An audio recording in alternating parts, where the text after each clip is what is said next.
ನೀವು ಅಂದ್ರೆ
ಸರಣಿಗಳು ಅರ್ಜಿ ಕೊಟ್ಟಿವೆ.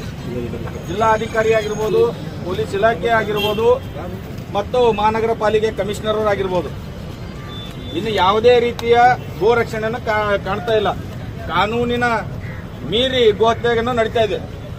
ಅದಕ್ಕೋಸ್ಕರ ನಾವು ಗಡುವು ಮೇಲೆ ಗಡುವು ಕೊಟ್ಟಿದ್ವಿ. 22ನೇ ತಾರೀಕು ಅರ್ಜಿ ಕೊಟ್ಟಿದ್ವಿ.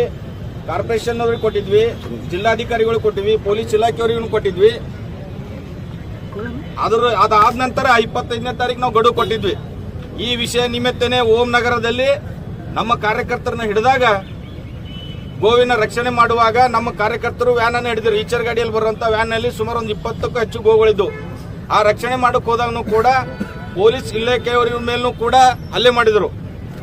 ಹಲ್ಲೆ ಮಾಡಿದಂತ ವಿಷಯವನ್ನು ಗಮನಕ್ಕೆ ತಗೊಂಡು ನಮ್ಮ ಕಾರ್ಯಕರ್ತರು ಪೊಲೀಸ್ ಇಲಾಖೆಯವರಿಗೆ ಹಲ್ಲೆ ಮಾಡಿದನ್ನು ಖಂಡಿಸಿ ಅಲ್ಲಿ ಓಂ ನಗರನಲ್ಲಿ ಪ್ರತಿಭಟನೆ ಮಾಡಿದಾಗ ಪೊಲೀಸ್ ಇಲಾಖೆಯವ್ರನ್ನು ಕೂಡ ಹೇಳಿದ್ರು, ವಿಷಯ ನಮ್ಗೊಂದು ಸ್ವಲ್ಪ ಸಮಯ ಕೊಡಿ, ನಾವೆಲ್ಲ ಇದ್ರ ಬಗ್ಗೆ ಕಾರ್ಯಾಚರಣೆ ಮಾಡ್ತೀವಿ, ಚೆಕ್ ಪೋಸ್ಟ್ ಹಾಕ್ತಿವಿ, ಕ್ಯಾಮ್ರಾ ಹಾಕ್ತಿವಿ ಅಂತ ಹೇಳಿದ್ರು. ಅದು ಯಾವುದೋ ಪ್ರಕ್ರಿಯೆನೂ ಆಗಿಲ್ಲ. ನಗರದಲ್ಲಿ ಸಾಕಷ್ಟು ಗೋಗಳು ಬಂದಿವೆ. ಇಲ್ಲೇ ಸಂತ್ರಸ್ವಾಡಿಯಲ್ಲಿ ತಕ್ಷಣ ಹೋದಾಗ ಅಲ್ಲಿ ಒಂದು ಸುಮಾರು 40ಕ್ಕೂ ಹೆಚ್ಚು ಗೋಗಳದಾವು. ಆ ನಿಮಿತ್ತ ನಾವು ಅವ್ರಿಗೆ ಗಡುವು ಮೇಲೆ ಗಡುವು ಕೊಟ್ಟರು ಯಾವುದೇ ಕಾರ್ಯಾಚರಣೆನೂ ಆಗಿಲ್ಲ. ಆ ನಿಮಿತ್ತ ನಮ್ದೇನಪ್ಪ ಅಂದ್ರೆ ನಾವು ಹೇಳಿದ್ವಿ, ನೀವೇನಾದ್ರೂ ಕ್ರಮ ತಗೊಳ್ಳಿಲ್ಲಪ್ಪ ಅಂದ್ರೆ ನಮ್ಮ ಹಿರಿಯರನ್ನು ಕೂಡ ಹೇಳಿದ್ರು, ಖುದ್ದು ನಾವೇ ನಮ್ಮ ಗೋಮಾತೆಯನ್ನು ರಕ್ಷಣೆ ಮಾಡ್ತೀವಿ ಅಂತ ಹೇಳಿದ್ವಿ. ಆ ನಿಮಿತ್ತ ನಾವೆಲ್ಲ ಸೇರಿದ್ವಿ.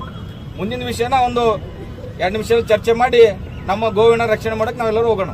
ಹಿರಿಯರು ಯಾರು ಅಂದ್ರೆ ನಮ್ಮ ಹಿರಿಯರು ಶಿವಕುಮಾರ್ ಬೋಶೆಟ್ಟಿ ಪ್ರಾಂತ ಕಾರ್ಯದರ್ಶಿ ಅವರು ಮತ್ತೆ ಲಿಂಗರಾಜಪ್ಪ ಅವರು ಪ್ರಾಂತ ಅಧ್ಯಕ್ಷರು ಅವರು ಒಂದು ಪ್ರೆಸ್ ಮೀಟ್ ಮಾಡಿ ಗಡುವು ಕೊಟ್ಟರು ಕೂಡ ಯಾವುದೂ ಕೆಲಸ ಆಗಿಲ್ಲ. ಎಲ್ಲೂ ಗೋ ರಕ್ಷಣೆ ಆಗಿಲ್ಲ. ಡಿ.ಸಿ ಅವರಿಗೆ ಇವಾಗ 2 ಬಾರಿ ಮನವಿ ಕೊಟ್ಟಿವಿ. ನಾವು ಡಿ.ಸಿ ಅವರಿಗೂ 2 ಮನವಿ ಕೊಟ್ಟಿವಿ, ಆಮೇಲೆ ರಾಜ್ಯಪಾಲರಿಗೂ ಮನವಿ ಕೊಟ್ಟಿವಿ, ಕಾರ್ಪೊರೇಷನ್ ಕಮಿಷನರ್ಗೂ ಮನವಿ ಕೊಟ್ಟಿವಿ. ಯಾವುದೂ ಏನೂ ಆಗಿಲ್ಲ. ಈಗ ಅವರ ಆದೇಶದ ಮೇರೆಗೆ ನಮ್ಮ ಶಿವಕುಮಾರ್ ಬೋಶೆಟ್ಟಿ ಅವರು ಮತ್ತು ಲಿಂಗರಾಜಪ್ಪರ ಆದೇಶದ ಮೇರೆಗೆ ನಾವು ಇವತ್ತು ನಮ್ಮ ಘೋಷಣೆಗೆ ಸ್ವತಃ ನಾವೇ ಹೊರಡ್ತಾ ಇದ್ದೀವಿ. ಯಾಕಂದ್ರೆ ಇಲ್ಲಿವರೆಗೂ ಯಾವುದೂ ಗೋ ರಕ್ಷಣೆ ಆಗಿಲ್ಲ. ಇಲ್ಲಿವರೆಗೂ ಕಲಬುರಗಿ ನಗರದ ಸಮೀಪ ಅಂದ್ರೆ ಒಂದು 10,000 ಗೋಗಳು ಬಂದವು. ಇಷ್ಟು ದೊಡ್ಡ ಪ್ರಮಾಣದ ಗೋಗಳು ಬಂದ್ರು. ಕಾನೂನು ಅದ, ಗೋ ಹತ್ಯೆ ನಿಷೇಧ ಕಾನೂನು ಇದ್ರೂ ಕೂಡ ಆ ಕಾನೂನು ಪಾಲನೆ ಆಗಲ್ಲ.